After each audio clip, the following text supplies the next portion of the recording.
This is the BBC Home Service. Thank you. Tonight's broadcast comes to you from an Arab stench recuperating centre in Stoke Poges. The play is considered unsuitable for people. Mr. Greenslade refers, of course, to the highly esteemed Goon Show.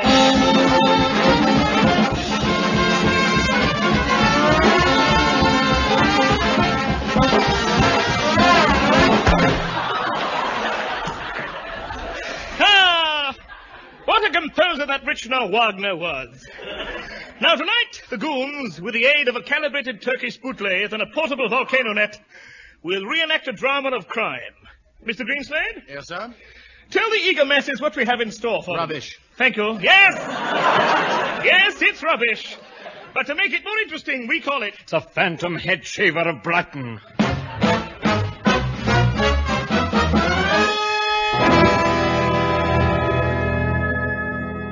It started in Brighton, 1898, the year of the great Edison Bell. Yes.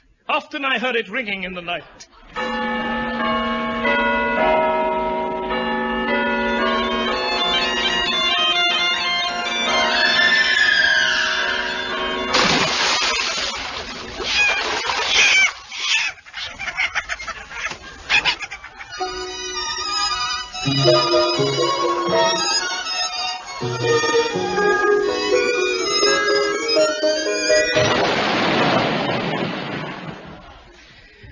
Midnight o'clock and a half quarter, 6 7/8 or thereabouts.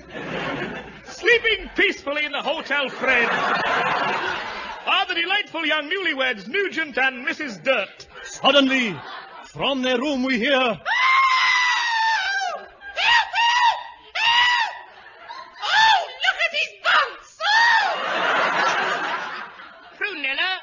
Awake, dearest heart? Get away from me with that dirty big bald egg! No, Please, I beg, please, Yakabataka, please, madam, monsieur, please. All this noise, you're waking all the other honeymoon couples up. Now, what is the trouble? It's him, my husband, look at him! He appears to be a perfectly normal freak. If I get off this billiard table, I'll strike you down. You shut up, Baldy! What's all this baldy stuff? I'm not bold. The madam is right. You are bald.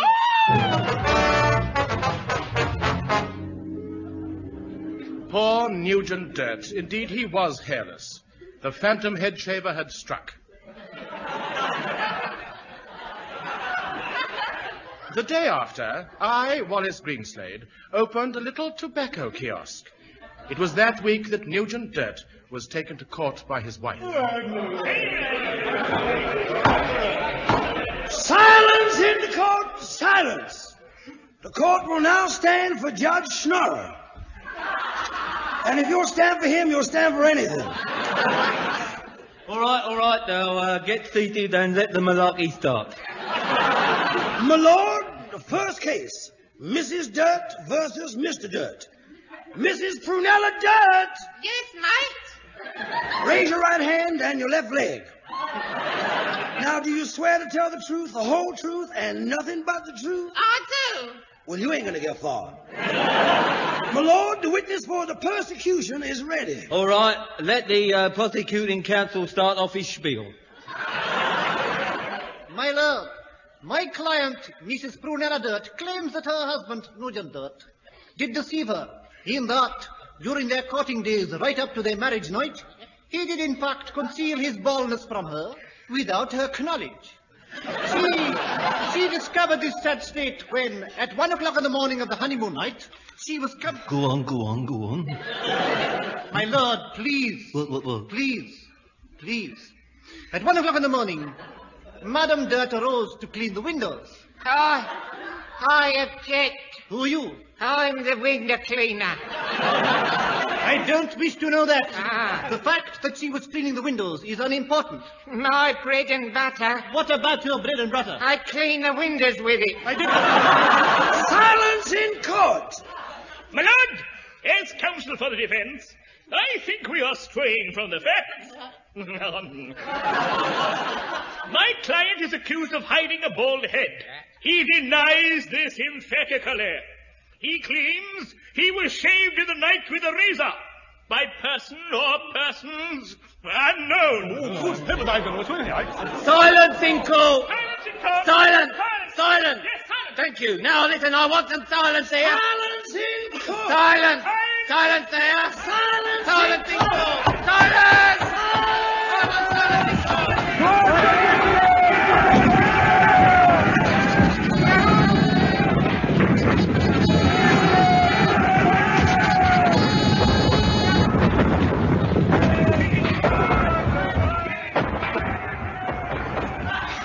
Yes, I remember the case, because during the recess I did a brisk trade in my little tobacco kiosk. One of my best clients was the defending counsel, QC Harry Seagull. Yes, I smoked heavily during the trial. It was one evening as I puffed at my alabaster meerschaum pipe that events took a turn in the favor of Nugent Dirt. Oh, parcel? Yes. For me? Yes. Any message? No. You're positive? Yes. Well, thank you. Right.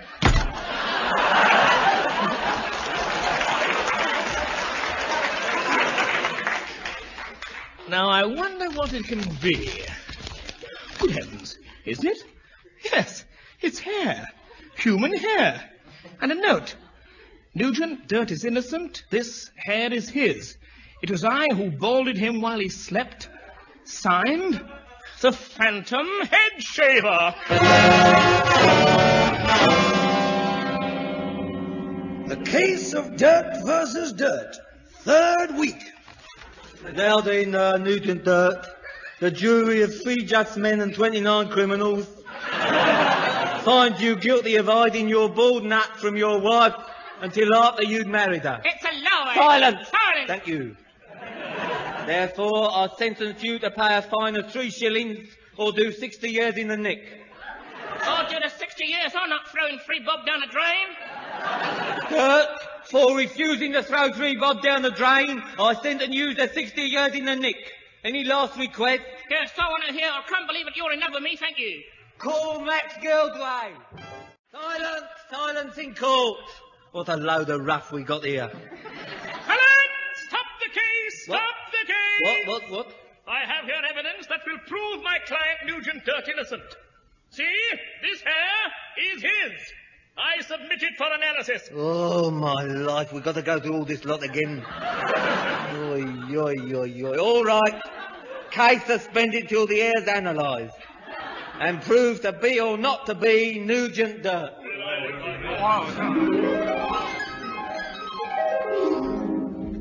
The days of waiting for the analysis of the hair were agony for Harry Seagull. He smoked pipe after pipe of one of my special tobaccos. Candace tobacco. I must tell Mr. Greenslade not to make it so strong. Oh, another parcel? Yes. Any message? No. Good night. Good night. I wonder what's in this one. Good heavens, it's empty. Wait, here's a note. Dear Seagoon, I struck again last night. This time I have not sent you the victim's hair. Signed, the Phantom Head Shaver. P.S. If you want to know who the victim is, look in the mirror. Oh! I've been balded! He balded me!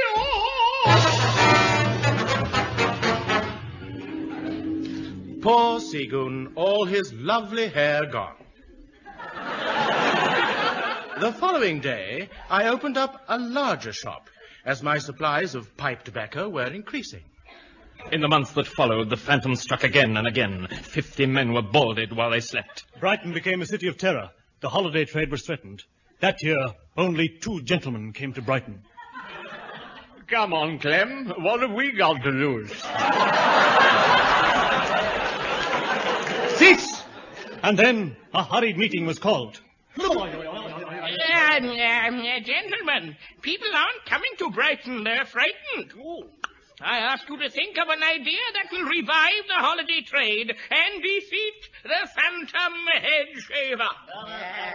I suggest that everyone entering Brighton be handed a bald wig and that he should sleep in that self-same wig. Rubbish. If all the men wear bald wigs, the phantom will attack the women. I fear that the ladies, too, will have to wear bald wigs. Rubbish, Buddy. Why should I wear a bald wig? I'm already bald. Well, wear a bald wig with hair on. You can't have a bald wig with hair on, Buddy. Why not, eh? Why not? What? I'll tell you. Listen. What? If a bald wig had hair on, it wouldn't be bald. What? You ever heard of a bald-headed man with hair on, eh? Well, I've heard of... Who? Go and tell me who. No, I'm not going to tell you. That's because you don't know anybody with a hairy bald head, do you? Yes, I do, Minnie. No, you don't. I do, Minnie. Who? Go and tell me who. I don't see why I should tell you. Because you don't know anyone with a hairy bald head, do you? I do. I do know somebody with a hairy bald head. You don't. I do. You don't. Do. You don't.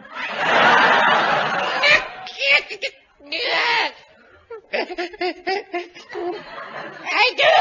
Yes, you don't. I do. You won't.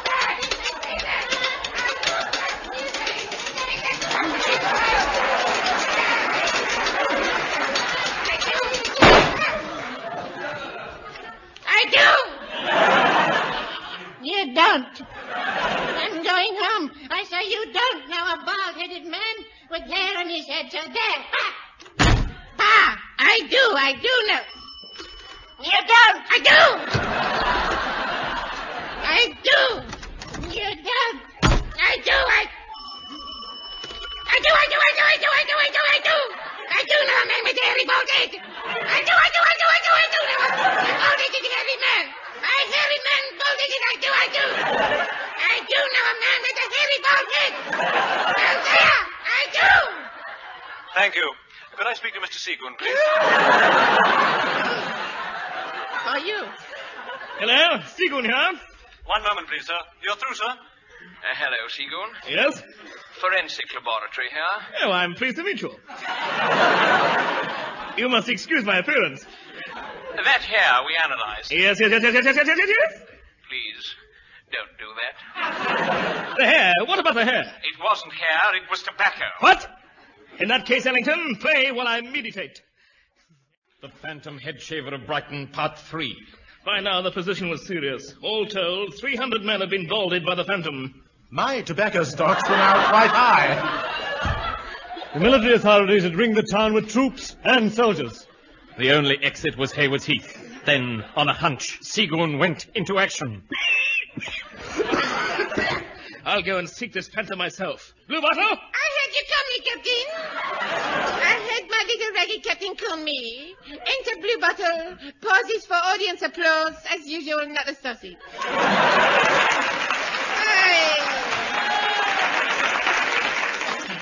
Strikes defiant bus driver outside garage pose. But trousers fall down and ruin effect. Little brave lad. Tonight we ride to Haywards Heath to track down the Phantom Head Shaver. Are you ready? I am ready, my Captain. Let justice be done it. He will fall under the wrath of my boys' Wonder Mag cupboard sword. Pulls up trousers, tucks in shirt. My hands are cold.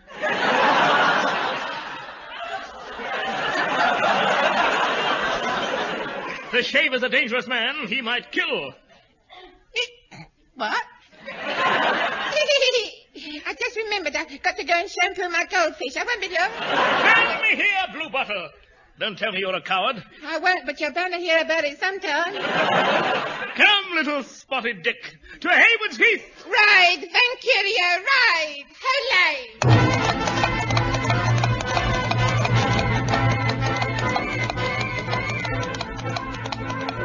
To Haywards Heath they rode, to the exit that was guarded by the finest of British troops. Oh,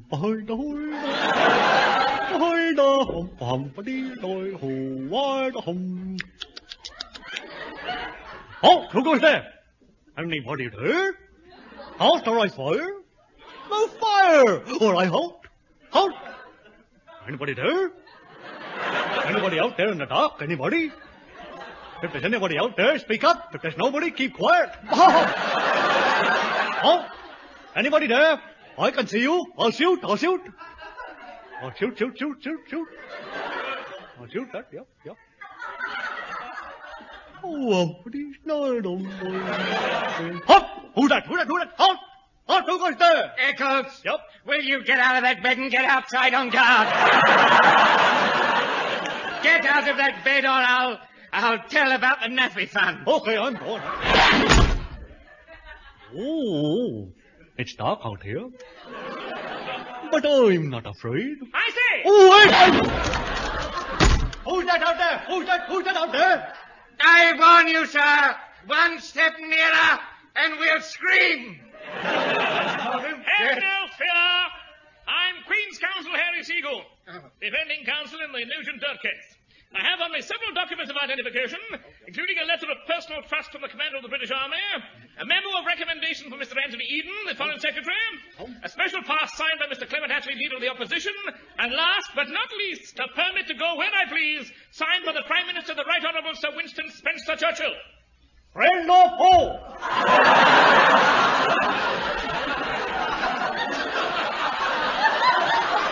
Open the door! I surrender! Hex, I'm unarmed. You wouldn't hit a nursing mother, would you? Major Bloodnock, take off that Anna Needle disguise. Oh. My ADC Blue Bottle and I have followed a trail of hair to this post. We believe the phantom head shaver is in the immediate vicinity. Here? I tell you, sir, the phantom wouldn't dare come near here. Not with old Bloodnock on duty. Why, I haven't slept for 3 nights. I've just sat here waiting for him. Oh, yes, old Bloodnock needs a smart man to outwit him. Oh, yes. If the phantom head shaver were to come here, What are you staring at? Do you usually have half your head shaved? What? Oh, thunder!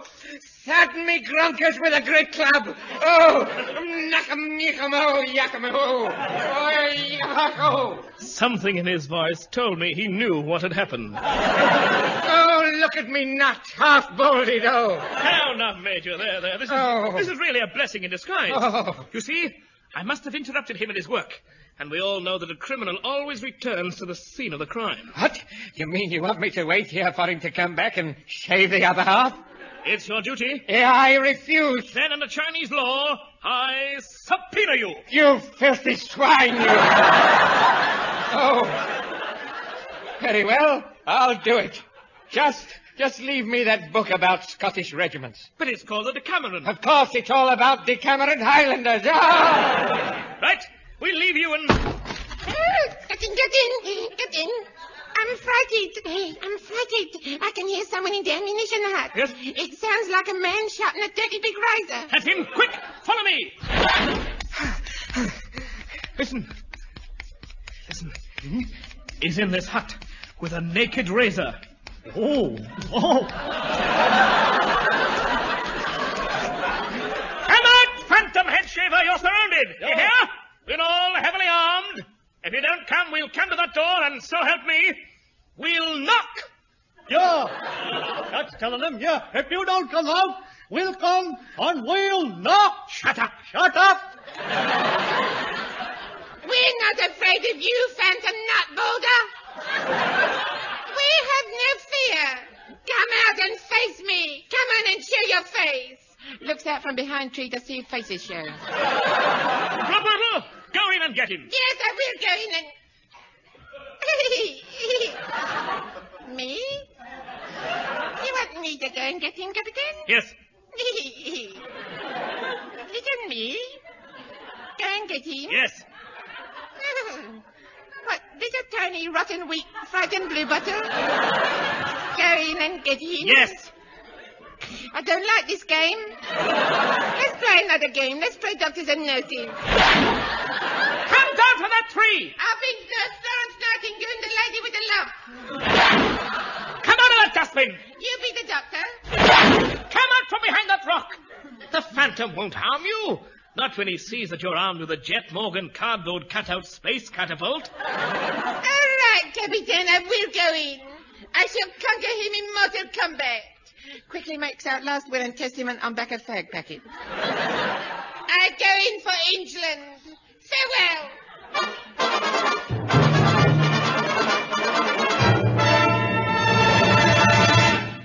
No, let's play doctors and nurses. Hey, he's frightened. Here, why don't you send somebody else? You then. No, try again. Blue Bottle, get in that hut and search it from end to end. Okay. Not a soul in there. We must have been hearing things. What a relief to hear things, isn't it? Can I go home now? Sorry, Captain, what are you staring at me for? Look in this mirror. No! You rotten swine, you! I've been bolded! You've ruined my Tony Curtis type haircut! I told you I didn't like this rotten game! Shh! Quiet! He's still in there. I'll fix him. Yep. Throw this stick of dynamite in through the door. Okay.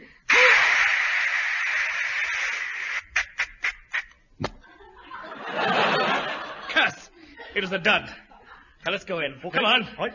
Keep me covered with your finger.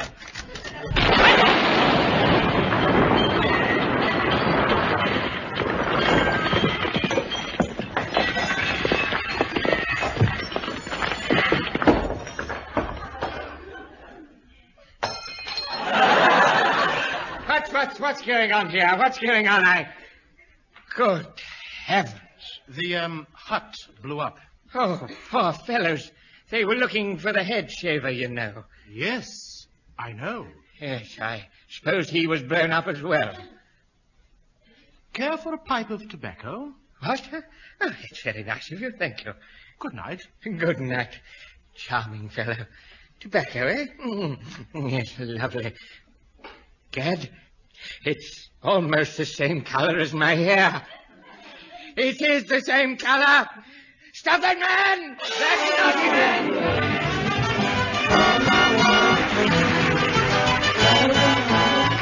That was The Goon Show, a recorded program featuring Peter Sellars, Harry Secombe and Spike Milligan, with the Wellington Quartet and Max Geldray. The orchestra was conducted by Wally Stott, script by Spike Milligan, announcer Wallace Greenslade, the program produced by Peter Eaton.